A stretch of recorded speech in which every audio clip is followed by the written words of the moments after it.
To turn your LinkedIn into a lead generating machine? Well, you're in for a treat that's sweeter than a French pastry, y'all. Today, we're diving into the mind of Michael from Cold IQ, and let me tell you, this guy's not just cold emailing. He's bringing the heat. His company went from 0 to 2.5 million in just 19 months. That's growth so fast, it could get a speeding ticket. But the real kicker, they racked up over 4 million LinkedIn impressions in 3 months, leading to 356 inbound meetings. Yes, 356. Folks, if LinkedIn were a game, Michael would be the final boss. Stick around to learn how you can level up your LinkedIn game and watch your business soar faster than you can say connection request accepted. What's up, my man? How you doing? Hey man, what's up? Can you hear me well? Yeah, I can hear you. I can hear you well, man. I hear the French accent and everything, man. We're good to go, baby. We're good to go. how's the camera quality? It's good, dude. It's actually pretty good. Yeah. Yeah? Dude, should we start it off with the little French that I know? What do you think? Which is je m'appelle Andrew. Comment vas-tu? How's my accent, dude? I don't want to be mean. Like let's start the podcast positively. So let me not comment on that. Okay. So basically it sucks. All right, move on. We'll move on. It's all right. Honestly, it's all right. It's just like the end. You were like, comment vas-tu? We should say, comment vas-tu? But for the rest, it was pretty good. I gotta add the T, like the cover. Exactly. So I speak Spanish, so tu is like tu instead of tu. Yeah. So you can use lots of the sonorities from Spanish. You can use them for French as well. Yeah. There's a couple of things where I'm like, oh, I could probably understand a little bit of that, but most of it, no. So, dude, where are you in France? Are you in Paris, or are you even in France right now? Yeah, see, good question. I'm actually not in France. I'm in Spain. So this is also I'm able to tell you that you can use some of these words. So I live in Barcelona, actually. Oh, Barcelona. Yeah. Okay. Barcelona. Even their accent's weird to me, bro, because it's like the th is like crazy. Yeah. And they don't even speak Spanish. They speak Catalan. So it's a whole new language. I mean, it's a whole mess to learn and to communicate with the locals here. So unfortunately, there are lots of expats in Barcelona. So you end up talking English, French, whatever language, but Spanish. And yeah, that's good. That's cool. Yeah, well, it's fun. We went to Spain last year for my best friend's bachelor party. We surprised him. I don't know if it was a good surprise or not, but we took him to the running of the bulls in Pamplona, and we went and ran with the bulls. And my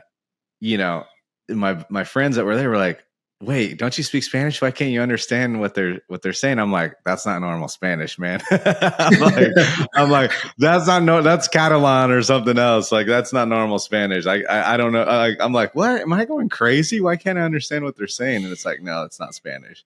So it blew a lot of their minds because they had no idea that it was like they thought Spanish, which is just crazy. So yeah, man, cool. Well, you're in Barcelona. Well, dude, let's talk cold email. Let's talk go to market. Let's talk all the fun stuff, man. Typically how we do this is, and what's funny on the invite, one thing that came up, I had you as Alex on the invite for whatever reason. I have no idea why I had you as Alex. Yeah, I figured that because Alex is my business partner and is the COO at Call Like You. Potentially, you talk with him at some point. I did. Alex, you put Alex.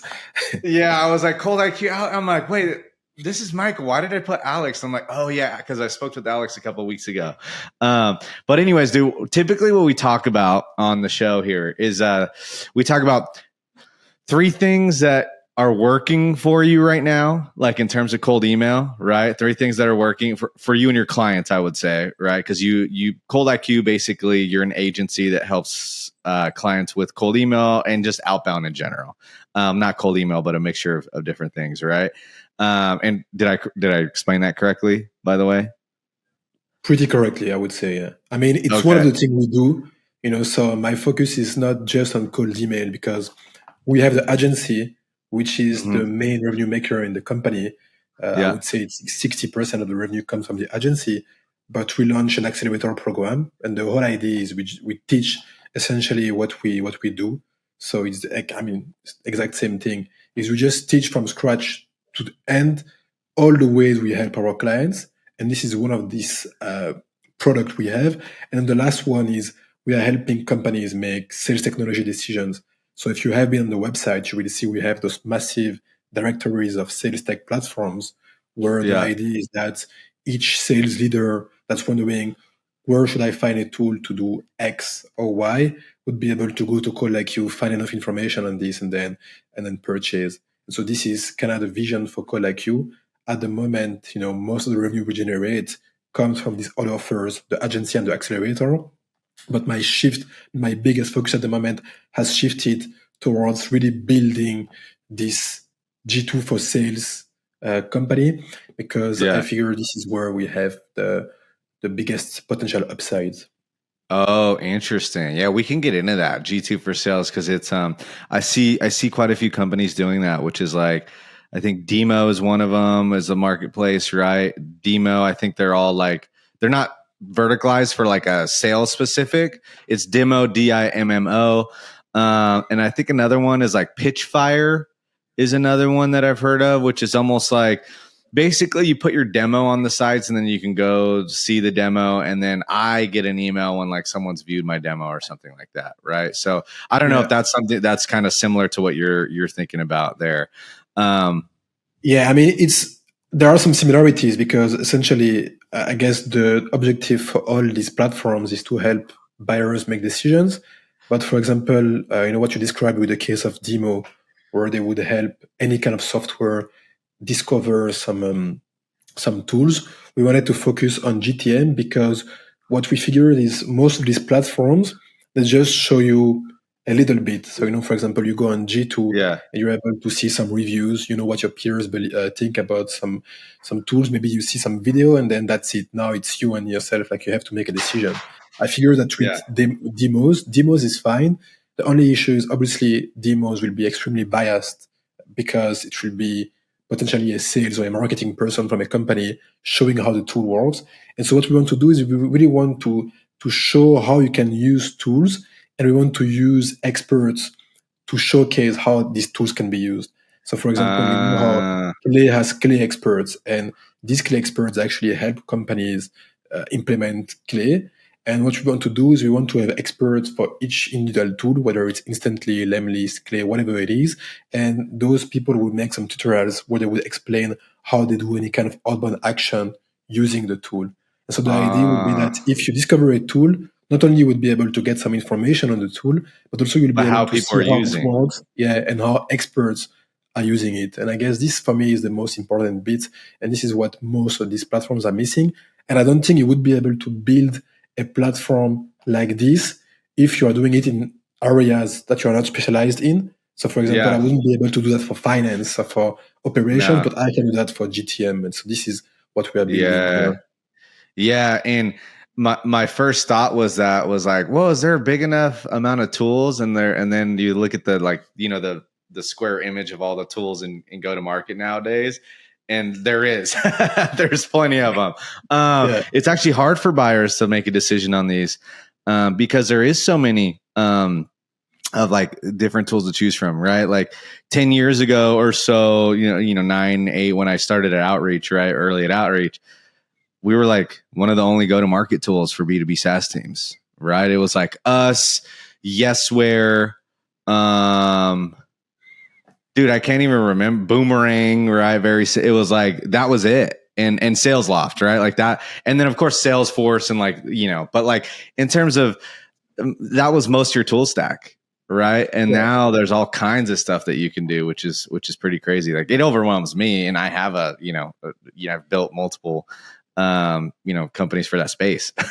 So, it's crazy. I mean, you're talking about Outreach, and so I'm guessing it was really one of the first ones. And now if you just look at sales engagement platforms, surely you have at least 40, 50 different ones. And they all have I think it's even more than that. They all have their specific positioning. They will do one thing better than the other one. And so, it's like supported everywhere. And I guess there is a lot of education work to do just because most of these platforms, they are pretty bad at showing how you can use their tool. So there is a good. Yeah, it's pretty crazy. I will say, the other problem is that the G2 crowd, like when you go look at the reviews, they're all people who were paid to do a review, right? So like you can't trust the reviews, and it's like whoever has the most reviews is typically the person who's paid the most people, right? Yeah, So like, exactly. that's like who's bribed the most, right? And like, don't get me wrong, that's part of the game. For some people it works. Like for some buyers, like, oh, lots of G2 crowd reviews. But I think a lot of people now are sniffing that out, right? And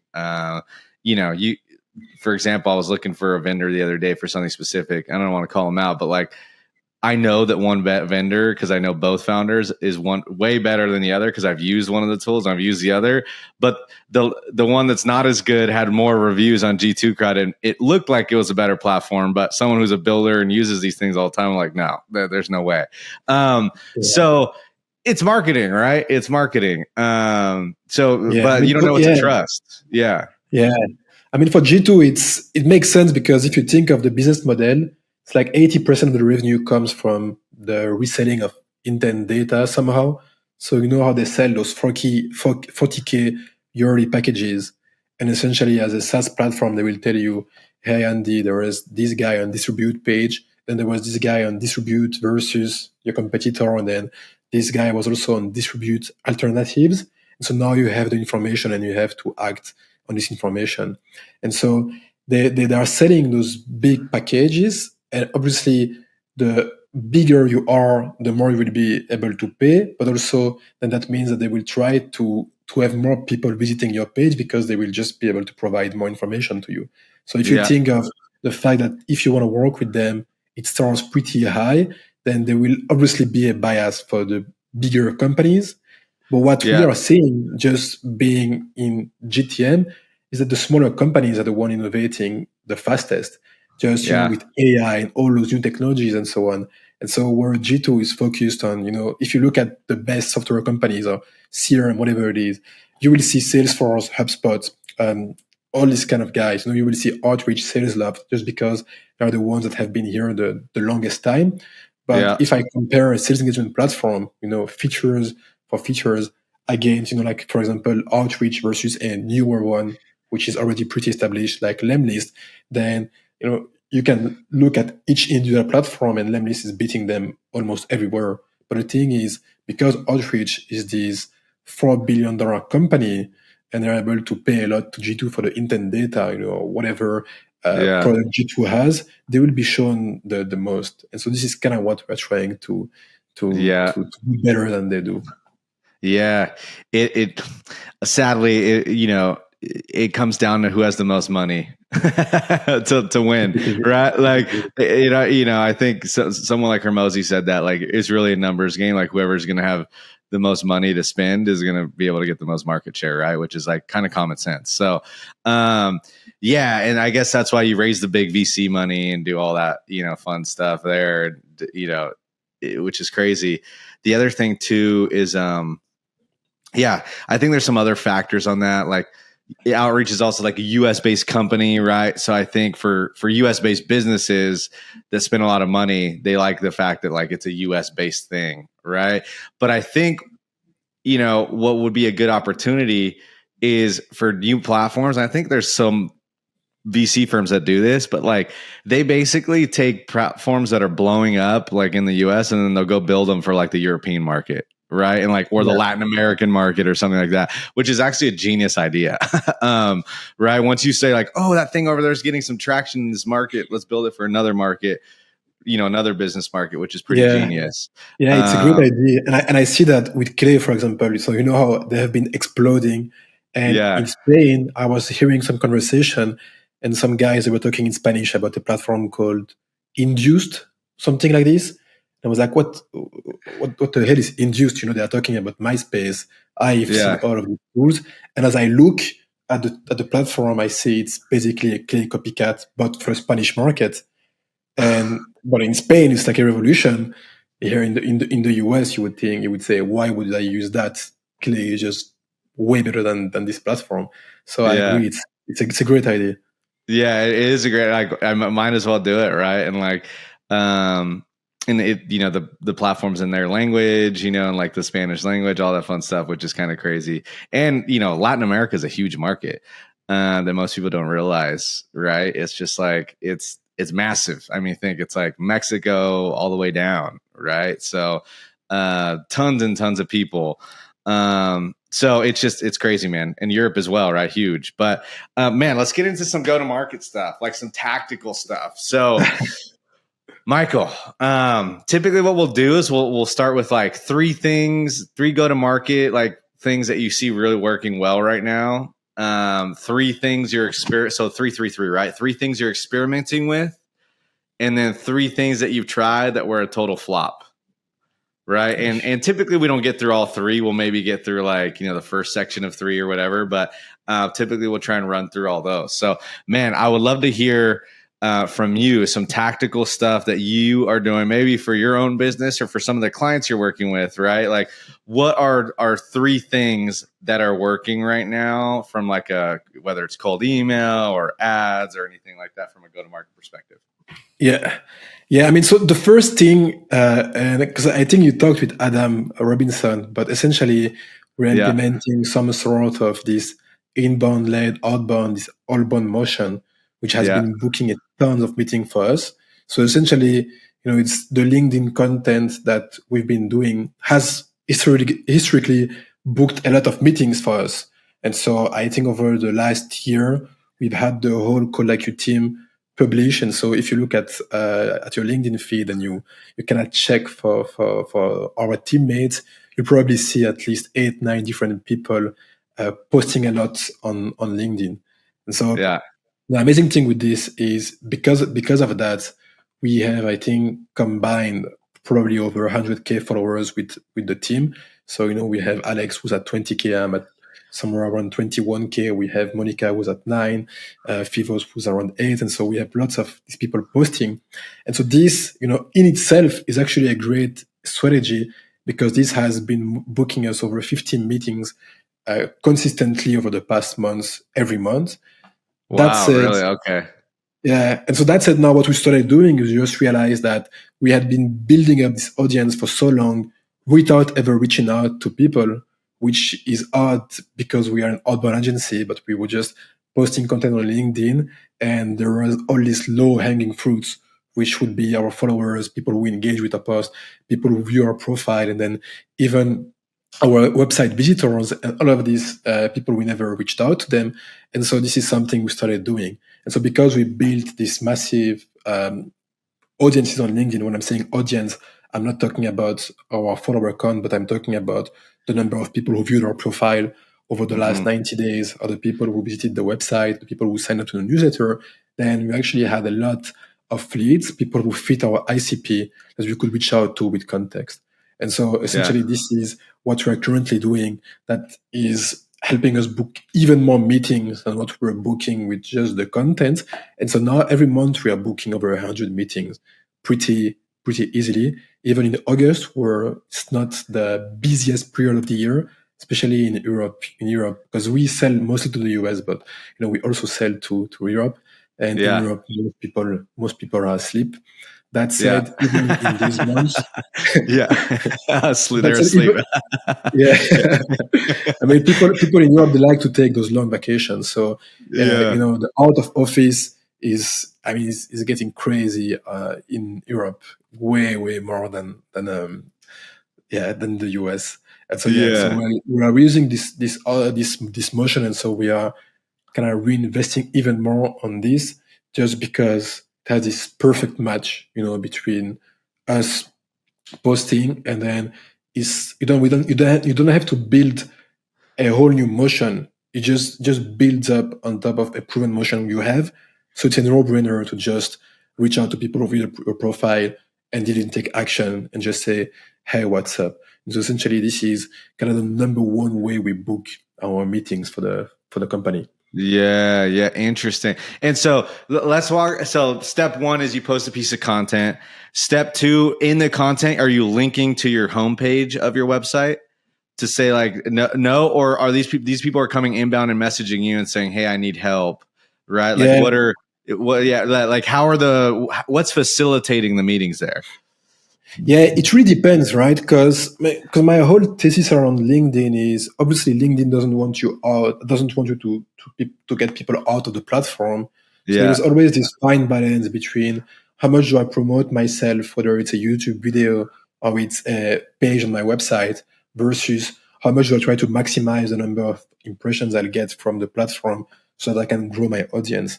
And so I'm not calculating this that much, but maybe one time out of 7 or 8 I will try to put a link, but for the most part I'm assuming that people view the profile.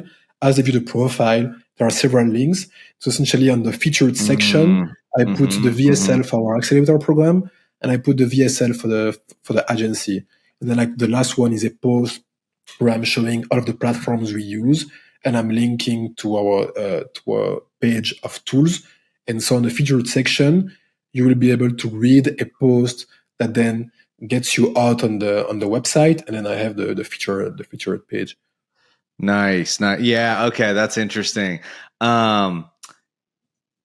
Okay. Yeah. So because what I always teach is you want to have like one call to action on your LinkedIn profile is what I tell people. And that call to action needs to be your featured section, and your banner needs to push to your featured section to say, hey, I tell people a couple of things. The first thing is like, one, your headline needs to say exactly what you do, right? Like, don't make it fancy. A lot of people, what they'll do is they'll put like skydiver, like a pilot, author, scuba diver, whatever. And you're like, what is it that you do, dude? Or gal, like what is it that you're doing actually? And so I think with that is less is more. And then I think you got it right. And I looked at your profile, which is you amplify the headline with your banner image because it's a huge piece of real estate. And so what I tell people is, dude, put a piece of social proof up there, like literally a testimonial from a customer that maybe is known, as well known as possible, and say, hey, Cold IQ is the best freaking agency to work with or whatever. And then like book call, like with a little arrow in the featured section. And then in that featured section is basically a way to book. And it's keeping it very simple and like getting people exactly what you want them to do. Because sometimes what happens is people will put like in their feature, like, oh, here's like my top viewed post and here's 30 of them. And you're like, what is it? Cool. You've got a lot of likes. Like no one cares, like, what is it that you want me to do? And I think a lot of people lose a ton of like potential business in that way. And it's almost like a lead magnet, right? Yeah. Yeah. But this one is tricky though, because, when you look at the content gurus recommendation, a lot of them will tell you to put a link, that will be, for example, straight to a lead magnet. And this is where I'm not sure if it's what you should do.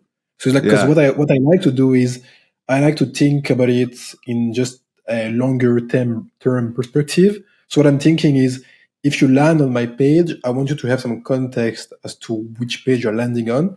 And so I feel that having a featured post that's actually promoting the page is a great way, for people to not be just seeing your profile and then clicking on some lead magnet link and having to download it straight to your page without any context. And so I like the idea of having the VSL sit there, because I'm thinking this VSL that I have, for example, for my agency, that's what they would see on the homepage of the agency. So I'm like, this is what I want them to do, because I want them to see this, because this is ultimately what will make them take the decision of booking a meeting with us. So I'm putting this here, adding some context, and then having them land on the page. And I have no idea if that's that good, to be honest. But we do book a lot of meetings, so I'm not going to be changing that. Well, the last part you said is, it's working. So if it ain't broke, don't fix it, right? Is kind of the saying here, at least in the US. Maybe in like France, there's a similar saying like, je m'appelle, if it's not fixed, again, I'm making shit up. But,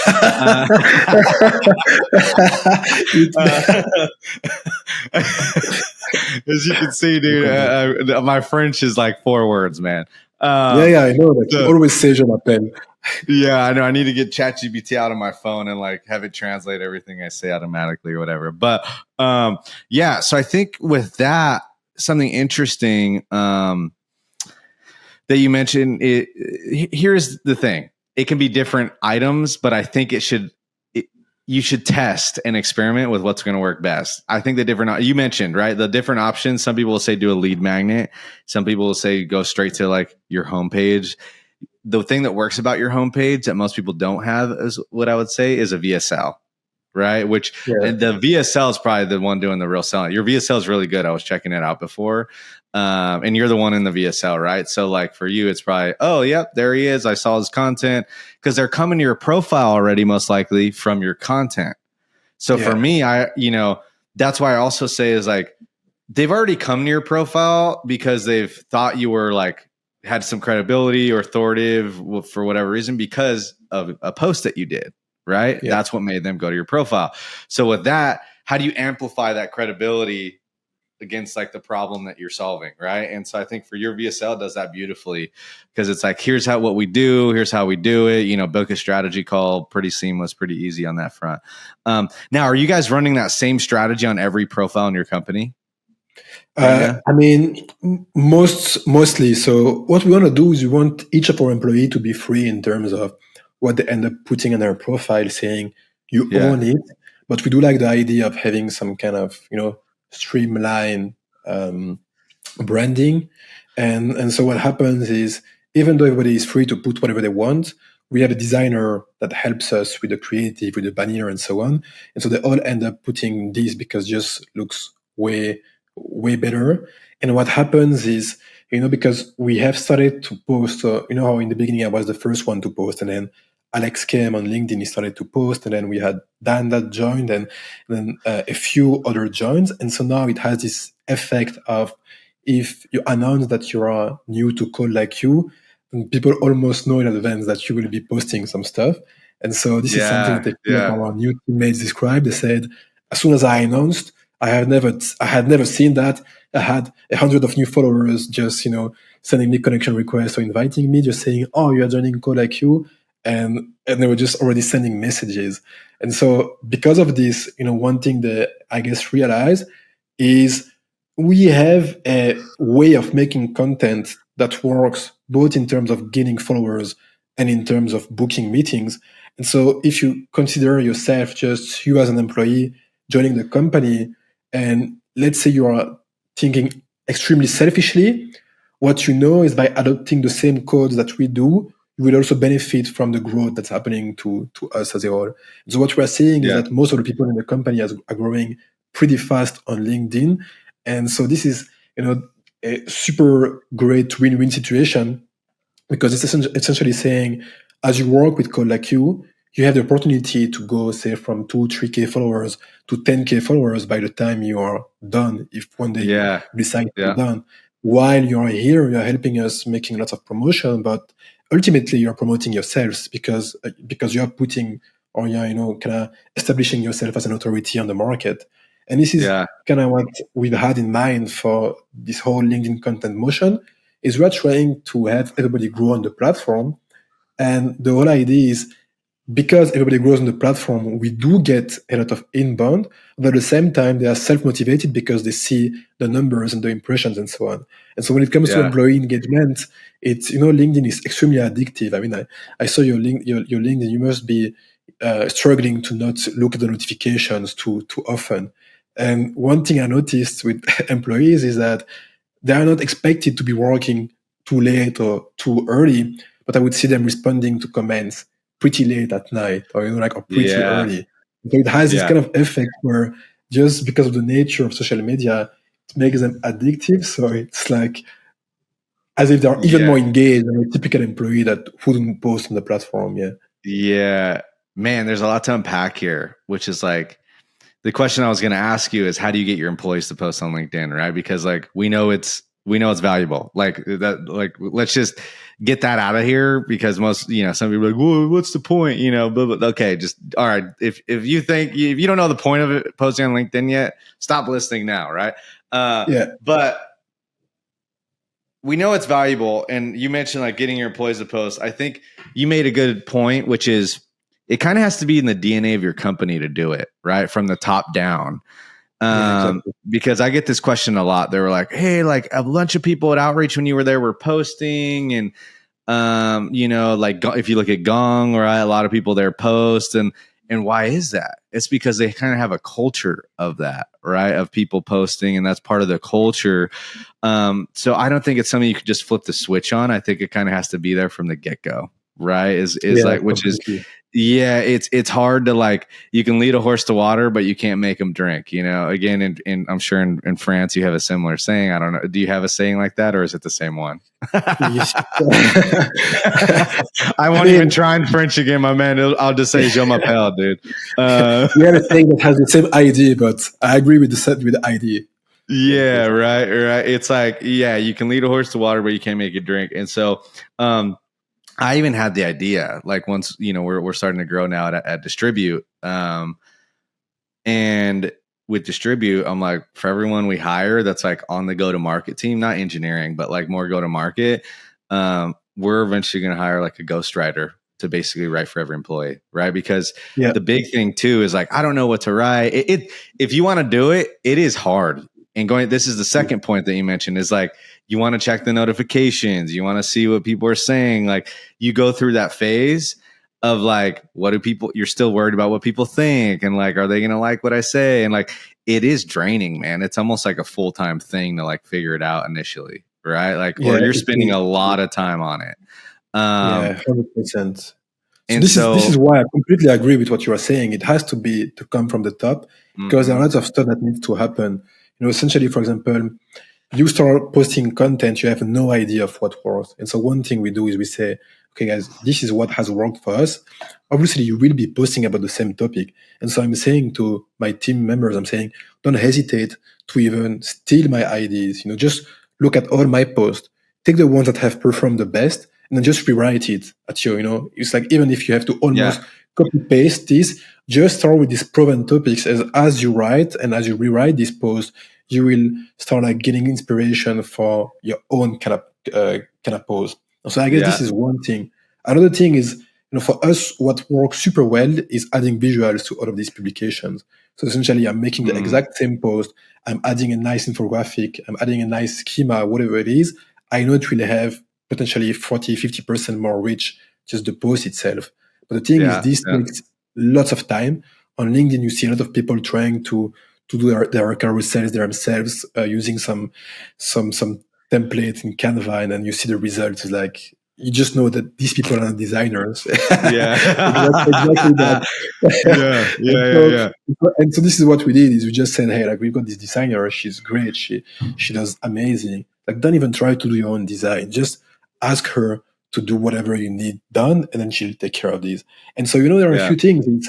You already have some kind of proven content, plus you have the visuals. On top of this, you know that I will engage, because I engage with the post of each person, knowing that the more I engage with them, the more it will get exposed to my own network. And so there are lots of these synergies happening, where the more people post, the more you have people that engage with your post, the more content ideas you have, because it's in the same field. You can kind of reuse some of the visuals. And then like, there is, this is one side of it. So making it as easy as possible, and being here to help, improve the content. And so one of the things that I will be doing now, because I think it's one of our greatest opportunity, is I will be pushing for the team to be posting even better content. So we'll start organizing some monthly meetings where we'll just go through all of the best practices, what has worked, what has not worked. Potentially we'll get some LinkedIn coach to come and coach the team. Because my idea is, I want to have at least 8 people above 10K followers before the end of the year. So this is kind of my first objective. And then the second thing also is, we are making this world there a while. So I guess one of the other reasons why you will be posting content is because you know of the benefits of content. And so one of the benefits, obviously, is you are building a personal brand. So this is something I'm saying to every one of my employees. I'm telling them, hey guys, when I was working at my previous companies, one thing I regret is not posting on LinkedIn. Because if I had started my business with, say, the number of followers I have now, which I could have had if I had posted at my previous jobs, then everything would have been just so much easier. And so obviously I had to rebuild the muscle, but I want to tell them, it's not about code like you even, it's about your own career. Is if you grow your brand, your personal brand to a point. You don't even need to be an entrepreneur. Is you get lots of these requests for working for you. Monica, she has 9K followers on LinkedIn. I think every week she gets, I don't know, 5 to 10 people requesting, like asking her if she can work for them. And so she's now in this stage where whatever happens, almost, she knows she's gonna be able to find a job pretty easily. And the reason for that is I think she had 600,000 impressions in the past 3 months. So if you have like 600,000 times your post being viewed, there will be people that will take notice and will want to offer some stuff to you. Yeah. And so this is really the thing, is the opportunities you get. And then the last thing we've done is we incentivize them with money. Even we just kind of built this small competition. Tell us about that. Tell us how you've incentivized. Yeah. Like, okay, yeah. What's the incentive? I want to hear this. Yeah. Yeah. So essentially, I analyzed the results from Q2, and as I analyzed the results, I noticed that we had 4 million impressions for the whole quarter with the whole team combined. I think I was at 1,000,004 personally, and so we've got more and less depending on the team members. And when I ran the calculation, I noticed that those 4 million impressions were actually responsible for potentially 250 meetings, something like this. And those meetings added 80,000 euros in monthly recurring revenue. In monthly, I'm saying. So not just 80K, it's 80K monthly added from the content. And so the first thing we had done is we said the person who posts the most, so the person who published the most publications with at least 20 likes will get, and I think we said 1,500 euros.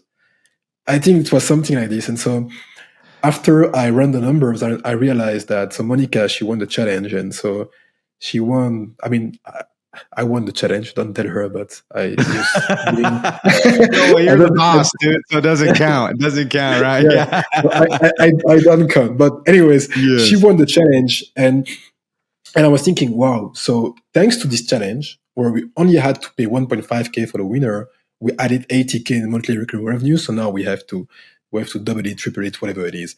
And so now, like, the new prize is the first person gets 2.5K, the second gets 1.5, and the third gets 1. And every team member that has posted at least 20 times within the last 3 months will get $500. Because we just figured that if you see that you are losing, then you'll want to kind of stop. What you want to be thinking, you want you to be thinking, it's still worth it. You can still get $500 from this. So just do it as you grow your personal brand. Yeah. So this is what we are experimenting with at the moment. Yeah, this is smart. Yeah, I tried to do this with something on the sales team at Outreach, right? Which is like, there's commission in sales, right? Why isn't there commission for posting? Because it's leading to revenue. It's the same thing. Even if it's not you closing the deal or whatever, it's you bringing in pipeline. And I think more companies are going to start to adopt this, right? But I like how you quantified it, which is whoever has the most post at the end of the quarter with more than 20 likes wins, right? And then that's good, because 20 likes it's hard if you're just getting started out, but it's not impossible, right? Especially if you're tied to someone bigger brands on LinkedIn, right? It could be fairly more simple. It's not going to be always simple. Yeah, because also it's the rest of the team will like. So what we want to avoid is we want to avoid you just posting 2 letters just so that you have one more post. So we're just saying you need to have at least 20 likes, meaning you have to try to make it good. Yeah, exactly. Yeah. With the team, you already have at least 10 likes, because even if some people forget to comment, you have 10 likes coming in. So it's really not that big of a deal, but it's really incentivizing quantity of quality with these likes. Yeah, I started posting seriously probably like 2020, I think, like 2019. And people are like, "Oh, you have a lot of followers, LinkedIn top voice, da da da da." And they're like, "Oh man, what do you do?" And I'm like, "I post every weekday for 5 years." That's what I do. Yeah. They're like, "What do I do?" I'm like, "Post every weekday for a long time." That's simple. What you do. Yeah, simple but not easy, right? Exactly. Like it's simple but not easy. It's like, yeah, that's the thing. And they're like, "What should I do to get started?" And I'm like, "Don't start unless you know you can post every day for 5 years, right? Or at least a year, because once you do it for a year, you kind of do that. But going back to your thing, like you know what's funny is I'm so numb for notifications and likes and all that at this point. Like my team runs my LinkedIn. To be honest, I try not log in. Yeah, like I still write all the content, so everything you see that's written, I've written. So I spend, like this weekend, I spent 3 hours just writing new stuff. Like that, so that we're gonna like test and film videos and do all that. But like when it comes to the dynamics of posting it and doing managing comments and stuff, it's my team, right? And so and why that is because I'm like, because this is how serious it is, right? Like I can't, it takes a lot of energy and work, and I need it to do other stuff, right? So, a lot of people will try and, I think going back to this is they'll try and do like 10 platforms at a time. I'm going to do TikTok, LinkedIn, Instagram, whatever, OnlyFans. I'm going to do all of them. And then you're like, wait, dude, let me just tell you something. I have like 2 people just helping me on one platform. And that's me still writing everything, right? So like, and I still haven't moved platforms, really, right? Like I've done, my newsletter and stuff, but like newsletter, and then we're starting some Instagram stuff now, but barely just starting to do some Instagram stuff at 100 and almost 200,000 followers. So I tell people, I'm like, oh shit. And I'm like, just focus on one, right? Like just do one and do it freaking well. And that's the other mistake I think some business owner makes is like, we're going to post everything. If you're doing video, might as well just kind of like post everything. But like your focus on growing one your focus should be just on growing one of them, like seriously, and figuring that all out. And I think a lot of my friends that are like, million followers, Chris Donnelly and, Cody Sanchez and a bunch of these people, my friends, like, yeah, they just tackle one at a time. Even them, right? They're not saying we're doing everything. They're like, no, and then, now, so, Cody Sanchez has like, she's big on YouTube, LinkedIn, and Twitter now and stuff. But like, she has a team of like, I don't know how many exactly, but like 8 to 10 people. Yeah. Right. Like, so you got to think about it. Like, yeah, it's crazy, man. It's crazy. So yeah, it's hard for sure. Yeah. So I think you're doing it the right ways. So like, how do you incentivize people to do like LinkedIn, which is where your ideal buyers are, right? And then like without forcing them to do it, but incentivizing them in a way that makes them just automatically want to learn and figure it out, which I think is super smart, bro. Yeah. Thanks. Yeah. And I guess the second thing is, because one thing is you do something, it works, and then you think about how to amplify it. And then as you add more channels, I'm always thinking, how can I complement what's already happening? So this is why I'm saying that what's great about this whole inbound led outbound motion is the fact that it plugs directly on top of the efforts you are doing. For example, if you are doing LinkedIn content and you're looking at who view your profile and you reach out to them, it's just the logical evolution of this. And so, because you asked the questions about the things we are experimenting with, and so obviously, like we have started doing that. And then, so the other thing I'm thinking is, let's say I want to start running ads, and I'd rather run ads where I am organically, just because I know that it's complementing something that's already working. So, for example, we're experimenting with LinkedIn ads, and the reason why I picked LinkedIn is with their thought leadership ads. I'm thinking some of my posts, I know that the exact post put in front of a very specific audience has worked to book meetings. So if I have this post exposed to more of these similar people, then this should work. So this is kind of how I think about new channels and so on. Lots of people are trying to this whole repurposing strategy. You make one piece of content and then you go in 15 different channels at the same time. As you said, I don't think it works that well. It's like the one channel you will be able to make it work will bring you 1,000 times the results of these 15 channels combined. So just focus on one, and then if it doesn't work, then you just switch at that point. Yeah, exactly. I think, you're spot on that, man. And it comes down to, I think the strategy now is like, find out what works organically and then pour the gas on, right? Yeah. Like, so organic should kind of be like your test bed, right? And like, I think you're going to see more brands actually go towards testing a lot of organic stuff, right? To see like what's going to work organically. Cause I think it actually saves you money as well, because you're not having to spend money to test something, right? Exactly. And if something works naturally, you're like, oh, okay, well, this booked me meetings. right? Just freaking off this post. Then what we should do is scale that thing, right? And I haven't actually experimented with thought leader ads on LinkedIn yet. So it sounds like you're starting to experiment with those right now. What's the CPM cost? Like what, I know it's more expensive than like Meta, right? So for you, what's kind of the cost that you're seeing when testing these thought leader ads right now? Yeah, so we are seeing somewhere around $15 of CPM cost. I don't think it's that high. I mean, we have started literally, I think, 3 weeks ago. Oh, okay. We're already seeing like a massive impact in the meeting. So really, in really, and you just took one post that's doing that booked you meetings, and you're literally just running money to it. Is basically I mean, this is basically the strategy. So we have Ivan is our growth lead, and what we did is he looked at all of Alex's posts, just looked at the best performing ones,